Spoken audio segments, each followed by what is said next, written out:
sing it out. Excellent God, I bow before you. Oh, glorious, glorious God, excellent God, excellent God, I bow before you.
Jesus, you are so great, Lord. You are so kind. You are gracious, Lord. Light on our Lord, the light of the world has stepped into darkness. But you so much love the world, you gave your only one son, that mankind might be saved. You might be saved from our sin, Lord Jesus.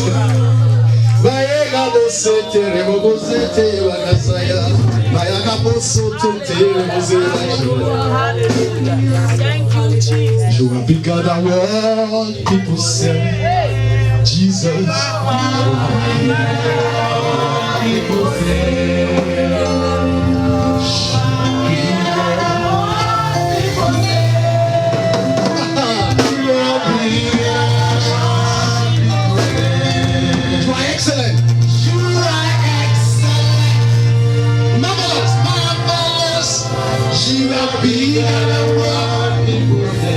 One more time. You are excellent. You are bigger than what people say. I sing it like you know. Send it all the period. Just so. Send it all the period.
Thank you, Jesus. Thank you, Jesus.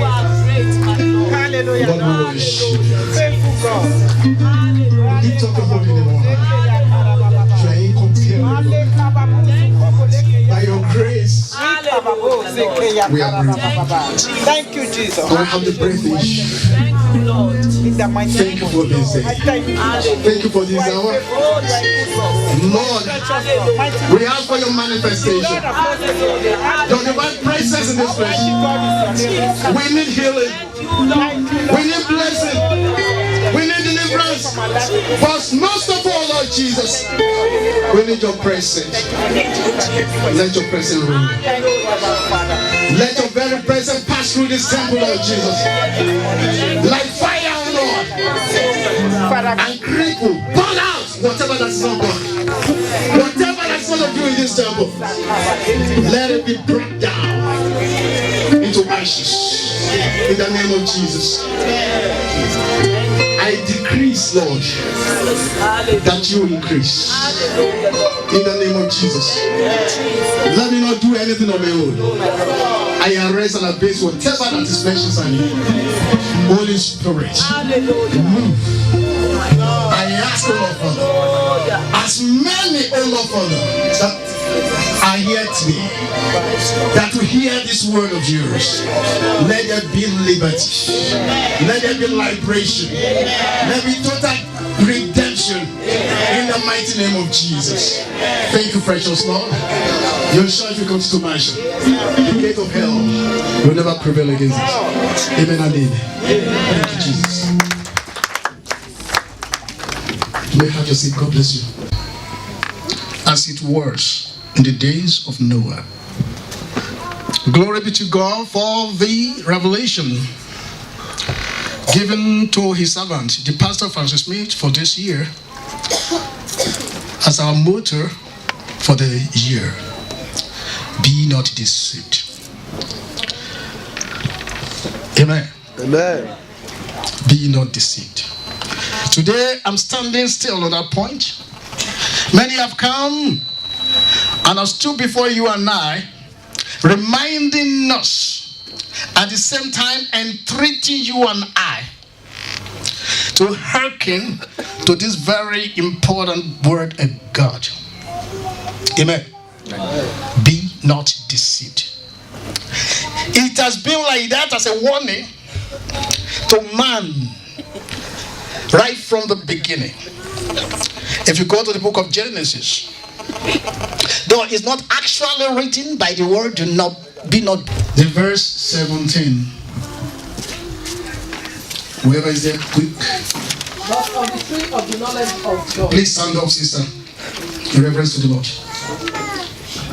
But of the tree of the knowledge of God and evil, thou shalt not eat of it, for in the day that thou eatest thereof, thou shalt surely die.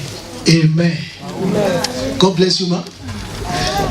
But of the tree of the knowledge of good and evil, thou shalt not eat. And any time, any day, the moment you eat it, your death is assured. Lord God is telling Adam that be not deceived. That is, a tendency is hovering around you. That is to say, somebody who doesn't like you and who you don't know now may come to entice you against all these good things that I have given you. When God created Adam, He put him in the Garden of Eden.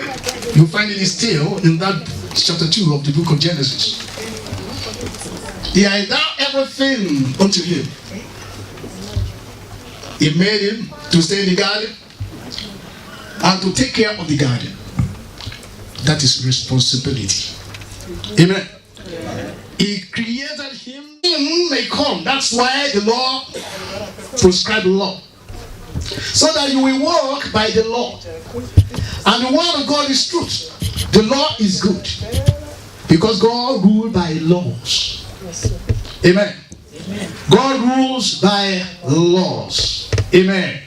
L-A-W-S. Amen. That's not where we're going today. It's just introduction. And remember, I say God makes us to have, He gave us responsibility. But He knows one thing there too. That responsibility He has given you and I, you will only be able to succeed if you hearken diligently to His instruction. You don't have the ability to make that responsibility to become reality. Amen. He alone has the ability. That's why we say God has the final say.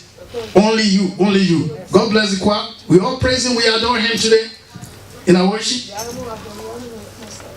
Because we say, when we say to Him, He alone is worthy. Who alone? He alone is great and greater. Without Him, you and I can do nothing. But one thing is important. He has given you and I choice or choices. You see, find in that book of Genesis, this chapter 2 and verse 17 that our sister read to our hearing. Do not eat from that tree at the center of the garden. The very day you will eat out of it, you shall surely die. That is to say, if you don't touch, you will live. Number one choice. If you eat, you will die. Second choice. Now choose what you will do.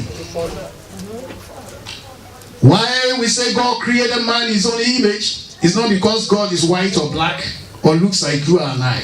God is a spirit. The image, His own likeness He has given to you and I is the power of choice. And that is God's authority. Because God Himself is God of authority, He's a God of imperia. He's an imperial God because He rules. He has also created you and I to rule. But your ruling, what will determine the success of your ruling or the downfall of that ruling is your choice. Amen. Amen. But He has ability to make you succeed.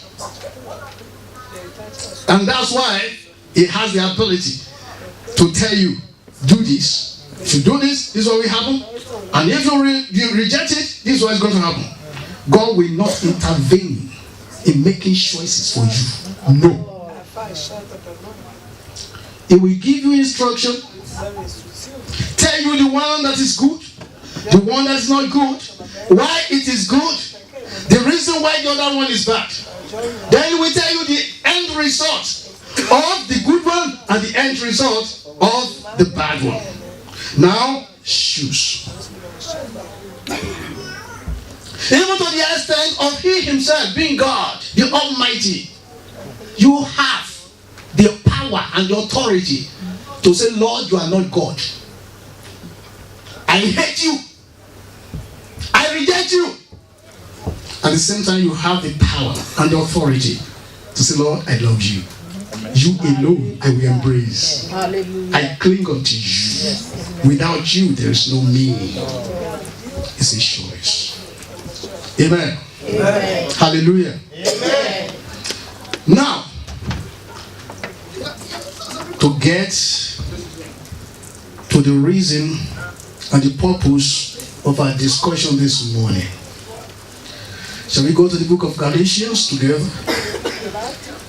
Galatians chapter 6. That's in the New Testament. Galatians chapter 6. And I read from the verse 7 of it. Galatians. Amen. If you are there, say amen. Amen. If you are not there, say God help me. Okay, the amen carries the high, so I continue. Amen. Put your hands together for the Lord. Amen. Now let's listen very attentively. I would have loved us to read together, but because of time, we are conversant with this very particular statement. We hear it day in, day out. Unless you are here and this is your first time or hearing the word of God and you are not yet giving your life to Christ, then you say that you have not heard it before. But God is good in one thing. Every now and then, He always warns us. I read it. Be not deceived. God is not mocked. For whatsoever a man, even a woman, soweth, that shall he and she also reap. I go forward. For he that soweth to his flesh shall of the flesh reap corruption. But he that soweth to the Spirit shall of the Spirit reap life everlasting. Amen.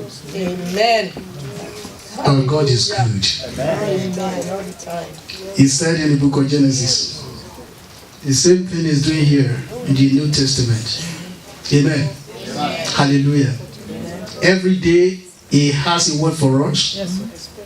Be not deceived. Be not deceived. Be not deceived. So you don't have to be deceived. You have had too many mouths or so many preachers or teachers that have been coming before us since the beginning of this year to now. On Sunday services like this, even during when we are doing special services, we'll be hearing it. We'll be hearing it. We cannot deceive ourselves that we have not heard it. We can only deceive ourselves by not doing it. But what He's saying here now, do not be deceived. Be not deceived. God is not mocked. You cannot trick God. You cannot deceive God. He seeth everything. Even before you proceed in doing that thing, while still conceiving it in your heart, in your mind, He has seen it. Amen. Amen. If he who says, where you were still, where you were still, even praying, or yet to pray, you have it in your mind, He has already had you. And while you are praying, He's doing it already. So He that has the ability, the capability to be able to know the intent and the contents of your heart, before you do it, He knows it. Amen. One thing is clear. I will take my time to go through all this. I prepare especially for Bible study. But I'll try and take some points there. And we reason together. It is not possible to plant orange and harvest apple. Orange and apple, they are fruits. They grow on trees, but they are different. Amen. So also it's not possible that you plant a mango and say, no, it is cocoa now that is raining, that's bringing money, and we harvest cocoa. It's not possible. You deceive yourself. You cannot sow bad habit and reap a good character. True or false? You continue in bad habit. Your dealings, everything is crooked, and you want to reap good character. No, it's not possible. Out of the abundance of the earth, the mouth speaketh. You are who you say, and what you say is what you do. Amen. Your action is right from your heart. You may even say it and say it the other way, but what you are doing is really you. That is you. The person standing here, how do you know it's Cornelius? By character. There are so many Cornelius, I can't say Corneliuses. But how to be able to distinguish between this one and that one is by character. Yes, sir. You cannot sow jealousy and hatred. And then you are expecting to reap love and friendship. It's not possible. You can also wicked thoughts. Your thoughts, your thinking, everything is wicked. Continually. And you are expecting, you say, I want to reap a clean life. No. It's not possible. It's not possible at all. Also, you cannot sow wrong action or deeds. That is your ways, your manners. And you are now expecting to reap righteousness. Righteousness is being right. That is it. And who is right? Only God. God is the standard, the scale, measuring scale of righteousness. Anything different from that, and when you put your own righteousness, your deeds and your actions on the scale, measuring scale of God, because God is the standard, is always constant here on one side. And when you put your own now on the other side, you see that of God will just go down. Yours is what? No balance. If you are balanced with that scale, then you are okay. God will say, yeah, you are my guy. You are my friend. You are the man of my own heart. The woman of my own heart. But anything other than that is out of place. Praise God. Hallelujah. Amen. You can also sow in discipline and self-indulgence. Indiscipline and self-indulgence. Right.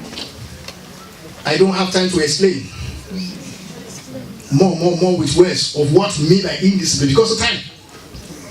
But I will rush through it. You can also indiscipline and self-indulgence, and you are expecting to reap good life. Impossible. Impossible. You can't reap good life. It's also not possible that you sow. Possible. I used to say and tell some of us, even myself, especially in the Bible study, that there's one thing. At times when I am Pastor Smith, we are discussing. I used to tell you one thing. At times I say, look, sir, people who are not loyal, they are disloyal to whatever you are doing or whatever anyone is doing to their master, because a servant cannot be greater than the master. You can hide and pretend to be faithful, but if you are not loyal, it will come out. You can hide it. Moment when you are out, your disloyalty will show you out. You'll be paid back in your own coin. What you sow to that very particular master, others will do and stand on that to you. Amen. That is why I don't preach church. I used to tell people, I don't preach denomination. I preach Jesus Christ and the power of resurrection and his righteousness. I don't care where shall you go. I don't care what denomination you go. I only care about Christ Jesus. Amen. But if such person, you are here now in this place, especially to the leaders, including me. If you decide, God can call you anytime. If actually God has called you, amen. That's good. If you go out and you establish and God establish you, you will prosper. You will flourish. Amen. Nobody can stand against it. At all. But if you rebel and you go and you convert some members of that same church of your former master unto yourself, if they come to you by their own volition, you have nothing to say. No problem. No problem. But if you now cunningly entice them to yourself, my brother, my sister, you will reap it. Amen. Yes, hallelujah. Yes. Put your hands together for the Lord. Some will say, in this place, you have to be very smart. How? We are not in Italy. There's no job, nothing. We are here. People say we are here to, they use one slang. We are here to hustle. I don't hustle. Christ didn't say that you be here to hustle. Say you work. Amen. And I will prosper your work because I give you strength to do that work. You don't hustle. Amen. Some will say in this place you have to be so smart, very smart. But if that smartness is iniquity, brother, you will definitely reap the result. That's the thing. Hallelujah. It is better for someone to call you a fool. Mumu. Nigeria will say, oh, God bless you. Say, oh, it's better for people to call you a fool than to reap iniquity. It's a very terrible thing. Brothers, very terrible. So also, it is not possible that you sow fornication and you are expected also a good life. No. No man can sow crime and get away with it. So also a woman. One thing there is this. Watch. Some who were armed robbers or who are still armed robbers or fraudsters. Look at what happened to them. The end result of their lives. There's one thing. You will reap everything to the full. But another thing is this. If your cup of iniquity is so big and so high, and while you are still here on earth, you cannot consume it all, and you die. You see the remaining ones will be transferred to your children. Oh, yes, sir. Amen. Oh, yes. This is the reason why God tells you that I will visit the iniquity of the father on the children to the third, fourth generation. Amen. Because of what you have done, others are suffering. That is God. May God help any one of them if they become born again and say, no, I will not follow this footstep of my father. God is this. That person is exempted automatically. Amen. Hallelujah. Let me go quickly. You cannot sow dishonesty and you expect to harvest integrity. You cannot sow disrespect and you are expecting to reap respect. No one can sow deception and say that you are reaping confidence. No. It's not possible. You cannot continue sowing anger, and you are expecting to reap gentleness. No, you cannot be gentle. No way. You deceive yourself. You cannot sow physical and mental laziness. Physical, practical one, and mental, spiritual in your head. Laziness, and you are expecting to reap good position with God in heaven. No, it's not possible. It's not and never possible. It cannot be possible. Amen. You cannot sow wickedness and cruelty and you expect to reap kindness. You are sowing wickedness and cruelty and you want people to be kind to you, to get kindness. No, it's not done. It's not done. What you sow, you reap. Amen. You cannot continue sowing stinginess. I want you to bless Your hand, tight fist, and you are expecting to reap a prosperity. No. This area concerns we, the Christian, our attitudes to God. Our attitude to God. You are always there, stiff-necking, pop-nosing. What are they doing with the money? Pastor is getting my money. You see, he's buying one car. His business also. Yes. There's no problem. It's your choice. The one thing is there. If you don't want to pay that tithe to God as according to his ordinance and commandments, you can go to heaven by yourself. Don't drop it here. Go to heaven by yourself and drop it in Horton. Go to him and drop it there. Hallelujah. Which one is better? It means if you want to go to him and drop it, you say bye-bye to the world. was saying here, Lord, I don't trust the person here. I better come and drop it at your feet. God will say, come now quickly. Amen. Are we making sense? Yes. This is not a joke. It's a serious matter, brother. It's a serious matter. I'm not here to play. Whatever I'm saying affects me. Amen. Each time I struggle, whenever God is giving me a message, I struggle, especially when I see myself, no matter how little, to fall into a certain area of it. I struggle. But the word of God must be preached. It's a choice. God has told me and has told me first. Then it means He loves me and is prepared to do something concerning me. That's why I say, go and tell them. Amen. Amen. No one is righteous. No one. Amen. Amen. You can't excel or make it all by yourself. Except by the power of God. Then you'll be able to do exploits. So said the word of the Lord. Yes. Hallelujah. Amen. Amen. Amen. One thing again is, you cannot continue sowing cowardice. You are so coward. You this you are always coward. And you expect to reap a courage.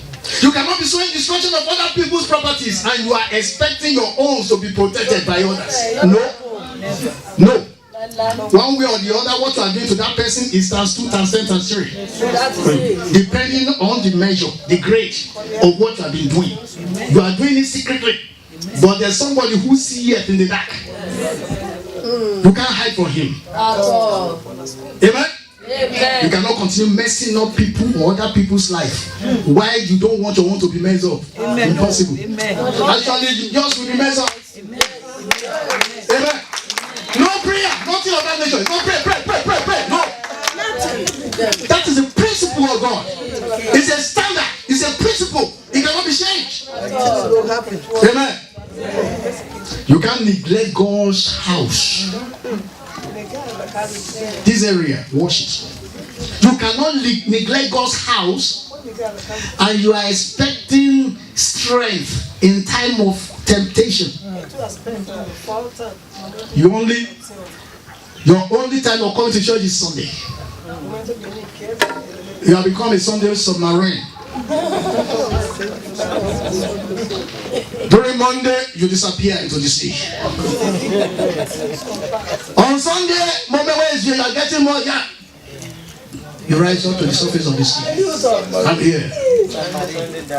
And when temptation comes, when trouble comes, when the storms arise, because there shall be adversity. As long as you are in this earth, adversity must come.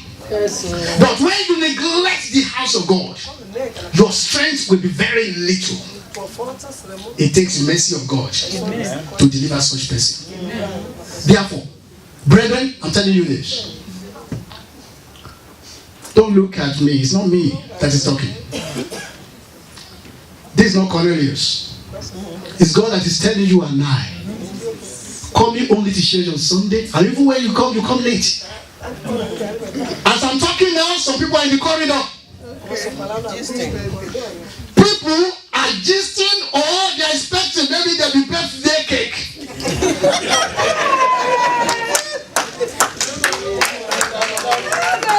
As I'm talking now, some people may be outside taking pictures. As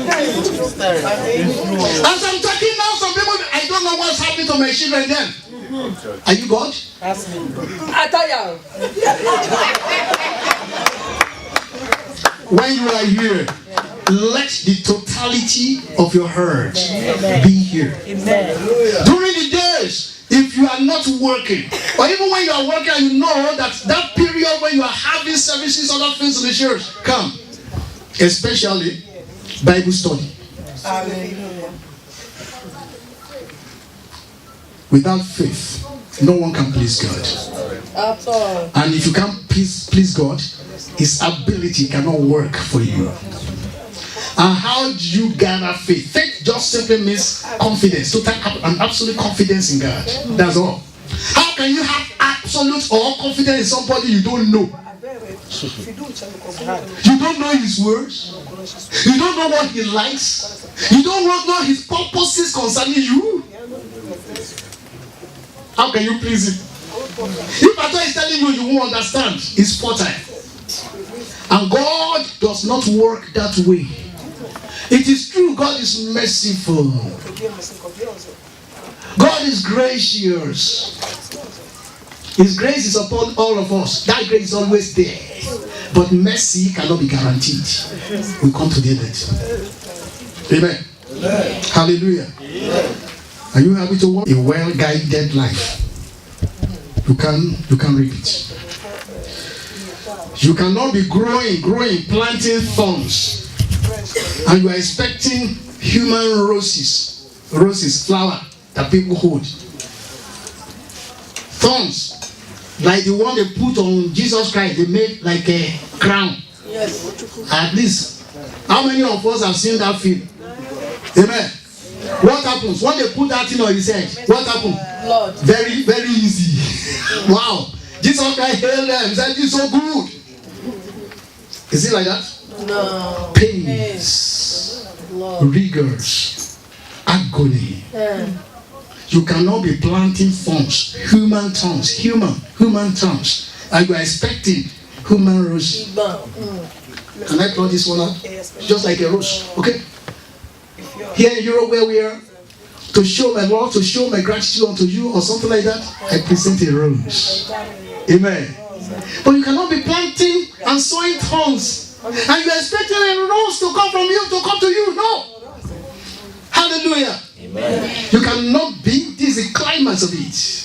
Everything of it. You cannot be sowing sin, and you are expecting prosperity. No. Brethren, it's not possible. Shall we continue sinning?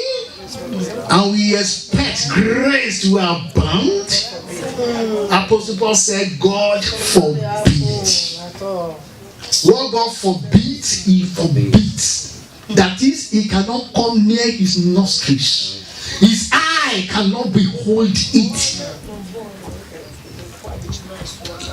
One thing that goes through the Bible, I want to tell you the basic thing concerning the Bible, as big as it is, from Genesis to the book of Revelation, from the very first half of it to the last page of it, everything, the whole issue inside the Bible is just concerning two things: sin, the redemption of mankind.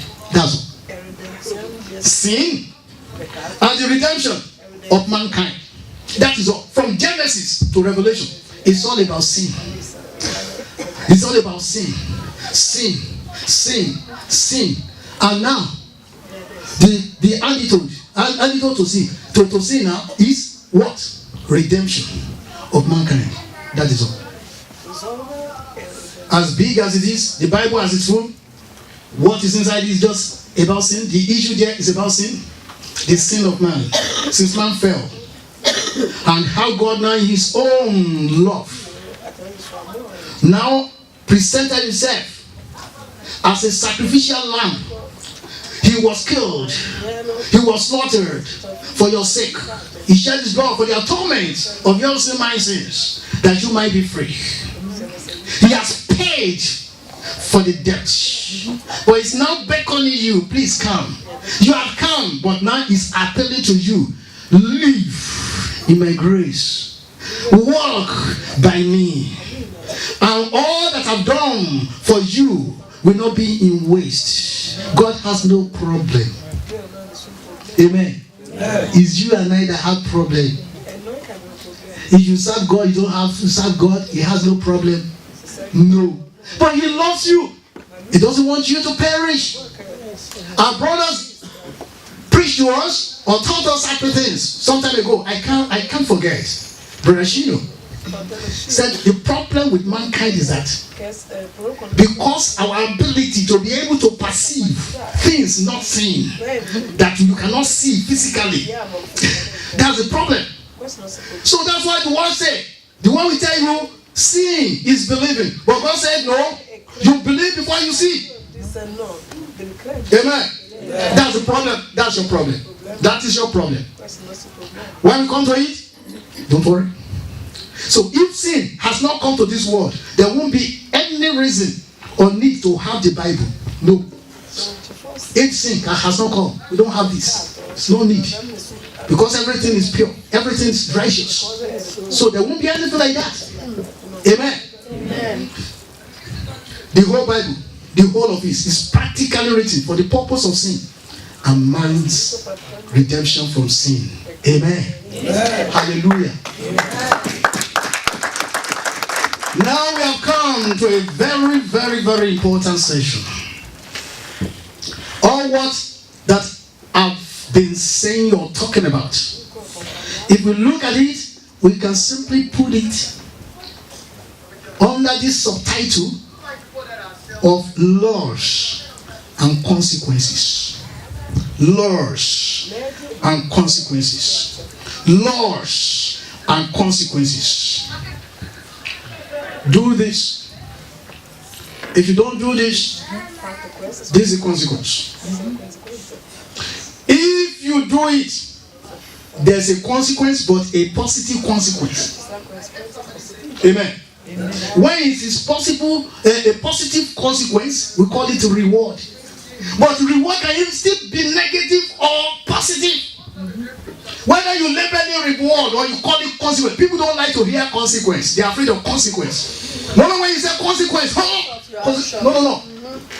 Blood of Jesus. I reject it. Whether you plead blood of Jesus, anything. No, the consequence is there. Amen. Amen. There is no inconsequential sin. Every sin has a consequence, and the consequences vary.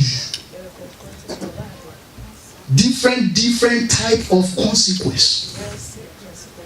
Because brother A did it this way, and this is what happened to him, and you think that the consequence of something is so little, and you go into it. You are not brother A. Try the same thing. Your consequence, God said you if you survive it. That's what I'm saying. I think I mentioned it here some time ago, or this last Bible study. The Lord just ministered to me one thing. He said one thing. He said, look, each time when we do hear it here, that do not get out of this ship. Do not get out of this ship or this boat of God. The train is moving. What does it mean? So every true servant of God, God has already deposited some amount of grace. Amen. Get me right. Amen. To every faithful, righteous man, woman of God that God has called, He always endow him or her some or certain type of grace, and that grace that are given to that single person covers everyone that come to him, that worship with him, that do everything with him. But the problem of people is this: that pastor cannot see. He doesn't even know how to teach. Look at ordinary deacon. He's teaching even better than his own. And he's a pastor. Yeah, he's a pastor. He has the grace. The grace that God has given to him. The deacon, the evangelist, other people, they don't have it. You don't know. But as he's just sitting, maybe when he's even preaching or doing something, he's stammering. Inside that stammering is the bullet of God that will kill your enemy. Amen. Inside that stammering or that slow voice or slow talking, that is where your miracle is. Amen. Amen. Amen. And be careful, those under him, especially if you are made and called to be a worker in the church. Especially, maybe you are a deacon, you are a deacon, a minister or evangelist, and you are under one person. Our ministers. Amen. Amen. Hallelujah. Now, there's one thing there. As we are here, let me make an example. I make it clear. Pastor Francis Smith, by the grace of God, is the shepherd. Yes. The pastor. Hallelujah. He that God has called to be here. Where I'm standing. Amen. Amen. Hallelujah. Amen. As I'm talking, you may like the way I'm talking more than his own. No problem. Another person will come and say, oh, this one is great. No problem. Pastor may come and say, he has come again. Why don't he make use of so person? Why is it so? I have heard it before. Amen. Amen. What I know is what I'm saying. Amen. But one thing is this. It is the grace of Pastor Smith upon you, we that we are here, that God is looking at and sustaining us. Amen. You may be a good preacher man, a good teacher, and you are involved in certain kinds of character that is not of God. Some things you are doing outside that is not of God. But because of Smith, Pastor Smith, because of the grace of God upon him, God will exempt you. Hallelujah. That's why he said, touch not my anointing. And do my prophet no harm. Amen. Because you are still under him, the grace of God covers you. Amen. But moment when such person pompously and with pride go out, I can do this. After all, while I was there, because of me, people are coming. It's not because of you. God planted you there because he needs you. It's part of his grace that he has given unto you. You may go out and still be talking, doing all sorts of things like that. The momentum of what you are doing while you are still under that umbrella may still be working, and people will be flooding around you. Say the thing is moving. God is working in my life. Gradually, when that far, because it has been unplugged, the speed now is reducing. It's reducing. Because it's no longer under the umbrella, it is reducing. And people started saying, what is going on? And you yourself, you shake yourself, nothing is happening. You are no longer under the grace. Yes, sir. Amen. God said, now you are on your own. If you dare touch or do the same thing that you have been doing while you are still on that canopy, hey, the wrath of God will find that person. Except if you are truly called. Amen. Hallelujah. Put your hands together with me. And we have to rush now. A man may call sin an accident, but God calls it abomination. Amen. A man may even call sin a blunder. You call it a blunder. God says it's blindness, disease, sickness. Some people say, no, this is an error. God says, to me it's an infirmity. It's not error, it's infirmity. You have infirmity. Some people say, oh, it's luxury. After all, I'm prospering in it. It's just some form. We are having some form. We are having some form. This is a word of technology. We are just having some form. God say no. It's leprosy. A man may say, this is what I'm going through. What I'm doing now is just a mistake. I just made a mistake. God is telling you, said mistake. All right. So me, that's madness. God calls it madness. Some will say, oh, it is weakness. It's my weakness. God knows I have that weakness. God said you are foolish. It's foolishness. Number one, where sin is at the driving seat of your car or your vehicle, of the vehicle of your life, there's somebody at the back. There's somebody sitting at the back, and that person is Mr. Shame, Mr. Disgrace. Amen. Amen. Because of time, the greatest enemy is not the people outside. The greatest enemy is yourself.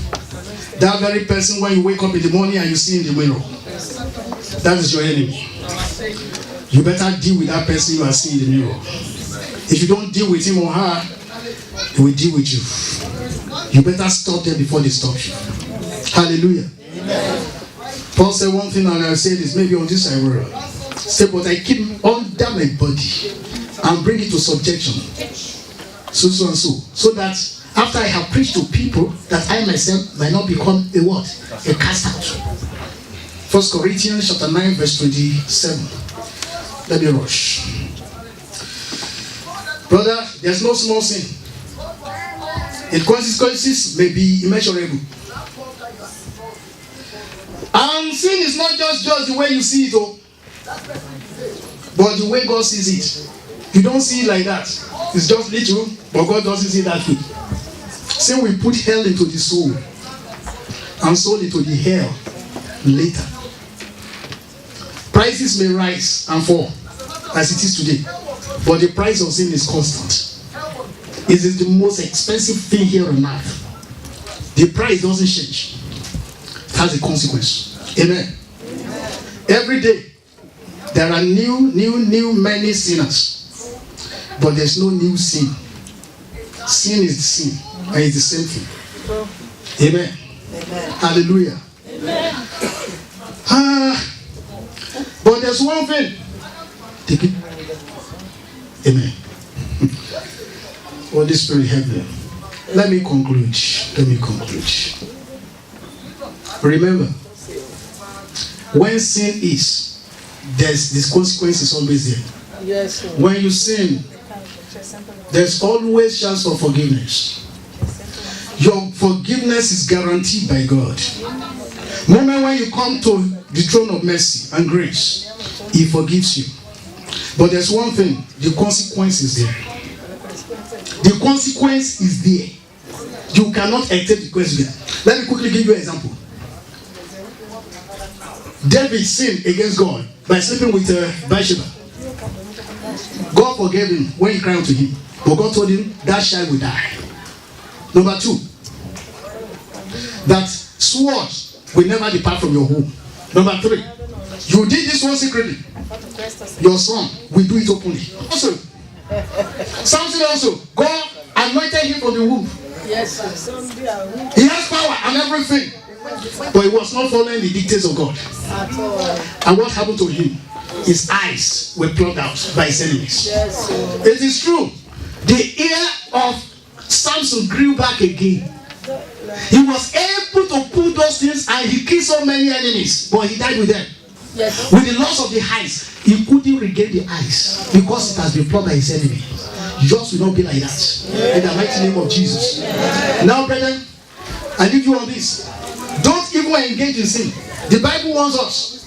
The way of the sinners or the transgression is hard. Your sin will find you out. That's what the Bible says. Your sin will surely find you out. In your body, either your children, through your children, or at the judgment seat in the last day. Today, we have one thing to say. Confess those sins to God and then forsake them all. God will forgive you. There's only one thing that can take away the consequence. That's the mercy of God. Because God says, I will have mercy unto whom I have mercy. But that mercy is not guaranteed. Amen. Before that mercy will come, we have to change from your evil ways. Forsake your sin and do it not. And then look up to God. But we don't know whether He will have mercy, whether He will not have mercy. Because He never told you it's also type of people I will have mercy on. So it's not guaranteed. Be afraid of that. Amen. The tragedy of sin is great. It can prevent you from achieving success. It can lead to death. Sin, I describe it as self-inflicted nonsense. S-I-N, self-inflicted nonsense. Or you say success is nothing. Pastor Francis Smith said that it's Satan's invisible nature. The longer you stay in sin, the less it bothers you. It continues to bother you till your conscience becomes seared with hot iron. And now when you are sinning, you don't even feel it anymore. It means you have lost. You have already lost. Cannot be found again. There are many people in the church today, they are already lost. But here today, if you are here, and this word of life has come unto you, and the Spirit of God has gotten you convicted, and really inside you say, Lord God, I've come short of your glory. Have mercy on me. Be on your feet.